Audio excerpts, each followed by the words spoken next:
আজকে আমি চিংড়ি মাছ দিয়ে পটলের ভর্তা করব। এটা একটা নতুন রেসিপি, আমি একটা বন্ধুর কাছ থেকে এটা শিখেছি। দেখো, পটলটাকে আমি পুরো ছাড়াবো না, পটলের দুদিকটা যেরকম করে এদিকটা এরকম করে নিয়ে তারপরে এরকম করে ছাড়িয়ে নেব। এরকম করে পুরোটা ছাড়িয়ে নিলাম। পুরোটা ছাড়িয়ে নিই, তারপরে তোমাদের দেখাচ্ছি। দেখো, আমার প্রত্যেকটা পটল ছাড়িয়ে এরকম দুদিকটা কেটে তারপরে আমি এটাকে অর্ধেক করে এরকম করে কাটবো। এরকম করে অর্ধেক করে সবকটা পটল কেটে নিচ্ছি।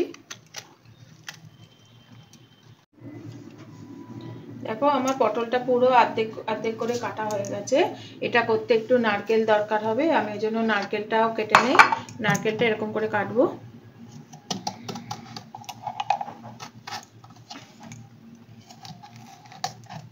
এই যে এরকম করে কেটে নিয়ে এইটা দিয়ে এরকম করে ছাড়িয়ে নেব।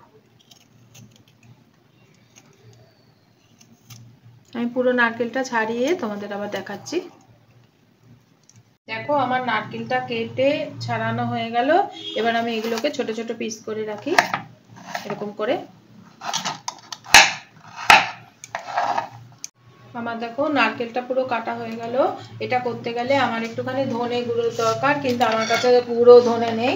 আমি ওই জন্য একটুখানি আস্ত ধনে ভেজে আমি একটু গুঁড়ো করে নেব। এর সঙ্গে আমি একটুখানি শুকনো লঙ্কা যেটা আছে, শুকনো লঙ্কা একটা, এটাও করে নেব পেস্ট। আমি একটুখানি ভেজে নিই ভালো করে। দেখো, ধনেটা আর এই যে লঙ্কাটা আমার ভাজা হয়ে গেল। এটা এবার গুঁড়ো করার জন্য আমি মিক্সার গ্রাইন্ডারের বাটিটার মধ্যে দিয়ে দিই। আমি এবার এই লঙ্কাটা আর ধনেটা পেস্ট করে আনি। এইবারে আমি এই প্যানটার মধ্যে আমি এই যে মাস্টার্ড অয়েল বা সর্ষের তেল, এটা আমি একটুখানি দিয়ে নিচ্ছি। এবার এটা গরম হতে হতে এই যে পটলটা নিলাম, পটলের মধ্যে একটুখানি এই যে নুন মাখিয়ে নিচ্ছি। নুন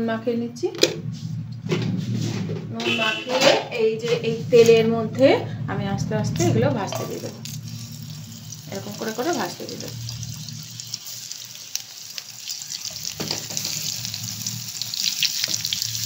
এই যে পটলগুলো সব দিয়ে দিলাম। এরপরে যে নারকেলটা আমি কেটে রাখলাম, এই নারকেলটা ওর মধ্যে দিয়ে দিচ্ছি। আর এই যে কাঁচা লঙ্কাটা আমি ধুয়ে রেখে দিয়েছি, এই কাঁচা লঙ্কাটাও আমি দিয়ে দিলাম।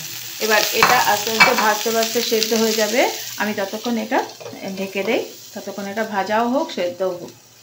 এই পটল, নারকেল আর কাঁচা লঙ্কাটা ভাজা হতে হতে আমি এদিকে পেঁয়াজটা দরকার পড়বে। আমি একটু পেঁয়াজটা কেটে নেই ঝুড়ি করে, ভীষণ ঝুড়ি করে কাটবো। একবার এদিকে এরকম করে কাটবো,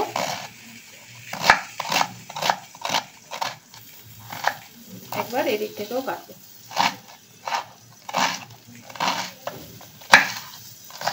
দেখো, আমার পেঁয়াজটা পুরো কুচি করে কাটা হয়ে গেছে। এবার আমি রসুনটা স্লাইস করে কাটবো। আমি কিন্তু থেতো করিনি, শুধু এটা এরকম করে স্লাইস করে ছোট ছোট টুকরো করে কেটে নেব এরকম করে।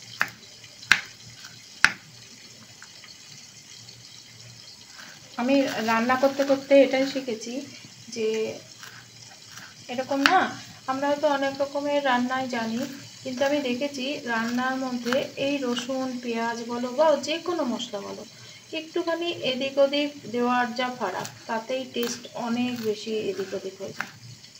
ওই জন্য চেষ্টা করবে মানে যেমন যা রেসিপি সেটা মেনটেন করবে। তুমি যদি রসুনটা আগে দিয়ে দাও, পেঁয়াজটা পরে দাও, পরে আগে পেঁয়াজ দিলে পরে রসুন দিলে, তার মধ্যেই দেখবে টেস্টের অনেক এদিক ওদিক হয়ে যাবে। এটা আমি রান্না করতে শিখেছি, যে ইউটিউব করার পরে। আগে তো বাড়ির রান্না করতাম, যেমন খুশি তেমন করে নিতাম, যখন খুশি তখন, নেই তো নেই, দিতাম না। তো এখন আমি রান্না করতে এটাই দেখলাম। তাই জন্য আমি চেষ্টা করি সবসময় যে যেটা যেরকম নিয়ম সেরকম। যদি রসুনটা আগে হয় রসুনটাই আগে দিই, পেঁয়াজটা আগে হয় পেঁয়াজটাই আগে দিই, এরকম। ঠিক আছে, আমার পুরোটা কাটা হয়ে গেল। এইবারে আমি দেখি এটা কতটা হলো, দেখি একবার নেড়ে দেই। এখনো পুরোটা হয়নি, এখনো হবে। ততক্ষণ ভাজা ভাজা আর একটু হোক, আমরা আসি এবার ঢেকে দিয়ে আবার আসছি 5 মিনিট। আমরা কিছুক্ষণ পরে আবার ফিরে এলাম। দেখো কীরকম হয়েছে।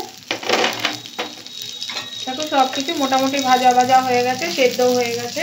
এবার আমি এইটাকে পেস্ট করার জন্য আমি এই যে মিক্সার গ্রাইন্ডারের বাটিটার মধ্যে ঢেলে নিচ্ছি সব।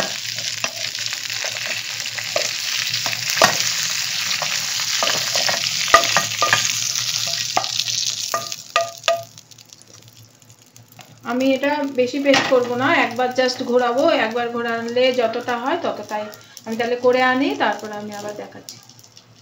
দেখো আমি পটল, নারকেল আর কাঁচা লঙ্কা যেটা নিয়ে গেছিলাম সেটা একবার ঘোরালাম, তাতেই এতটা হয়ে গেল। এইবারে আমি এটা রান্না করার জন্য আমি গ্যাসটা জ্বালিয়ে নিচ্ছি।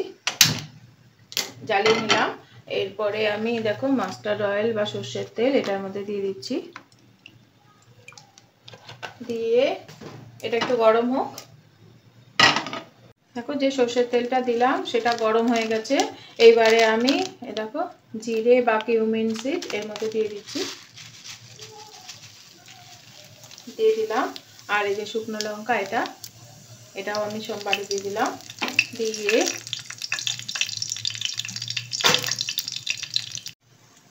একটুখানি শুকনো লঙ্কাটা নেড়ে চেড়ে আমি এই পেঁয়াজটা ভাজার জন্য দিয়ে দিই।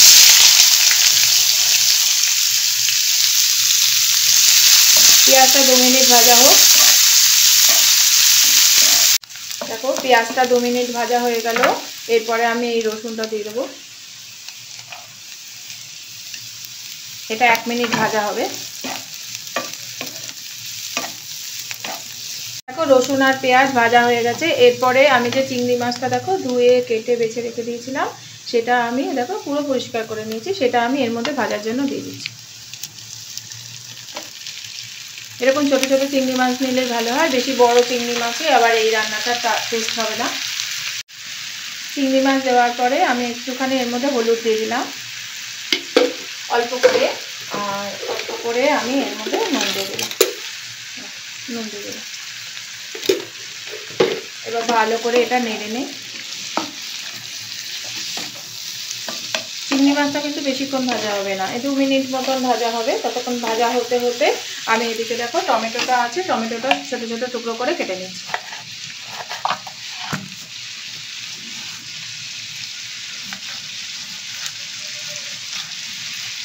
দেখো আমার টমেটোটা কাটা হয়ে গেল। এদিকে টমেটো কাটতে কাটতে দেখো চিংড়ি মাছটাও আমার অর্ধেক ভাজা হয়ে গেছে। বেশি ভাজবো না, চিংড়ি মাছ আবার বেশি ভাজলে শক্ত হয়ে যায়। এরপরে আমি এই যে টমেটোটা আমি কেটে রেখে দিয়েছিলাম এই টমেটোটা এর মধ্যে দিয়ে দিলাম। টমেটোটা দেওয়ার পরে যে ধনেটা প্রথমে আমি ভেজে, ধনে আর শুকনো লঙ্কাটা ভেজে আমি পেস্ট করতে নিয়ে গেছিলাম সেটাও দিয়ে দিলাম। এবার আমি ধনে বা কোরিয়েন্ডারটা দিয়ে দিলাম। এরপরে আমি কিউমিন পাউডারটা দেব অল্প করে। কিউমিন পাউডারটা যদি 1 চামচ হয়, কোরিয়েন্ডার পাউডারটা তাহলে 2 চামচ দিতে হবে। এরপরে সব কিছু দেওয়ার পরে আমি এটাকে খুব ভালো করে নেড়ে দিই। আমি হলুদ আর নুন তো আগেই দিয়ে দিলাম মাছের সঙ্গে সঙ্গে, তাহলে এইটা ততক্ষণ পর্যন্ত একটুখানি হোক, কষা কষা হোক।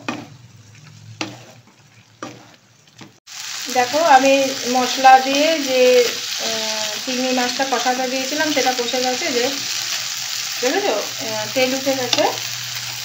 এরপরে আমি যেটা পটল আর লঙ্কা আর হচ্ছে কি নারকেল এই 3টে জিনিস পেস্ট করতে নিয়ে গেছিলাম সেটা পেস্ট হয়ে গেছে, এটাও আমি এর মধ্যে দিয়ে দিলাম। পটল যেটা পেস্ট করে নিয়েছিলাম সেটা দিয়ে দিলাম। এরপরে 1 চামচ আমি চিনি দিয়ে দিলাম এর সঙ্গে।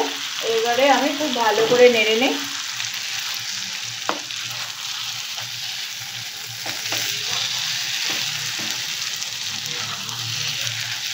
দেখো পটল ভর্তাটা চিংড়ি মাছ দিয়ে আমার প্রায় রেডি। এরপরে আমি 1 চামচ ঘি দিয়ে দেবো এর মধ্যে। দেখো 1 চামচ ঘি দিয়ে দেবো। এবার এই ঘিটা দিয়ে খুব ভালো করে নেড়ে দিই। দেখবে আমাদের ভর্তা মানে কি মনে হয়, ভর্তা মানে মনে হয় যেন একটু ধনেপাতা দেই, কিন্তু এর মধ্যে তোমরা ভুলেও ধনেপাতা দেবে না। ধনেপাতা দিলে যে নারকেল চিংড়ি মাছের যে গন্ধটা সেটা পুরো চলে যাবে, এটার সঙ্গে ঘি ভালো যাবে। আমার প্রায় রেডি। এরপরে আমি গ্যাসটা বন্ধ করে দেব, দিয়ে আমি তুলে নেব।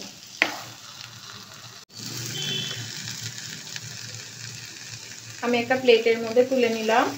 দেখো দেখতে কি সুন্দর লাগছে না, চিংড়ি মাছ দিয়ে।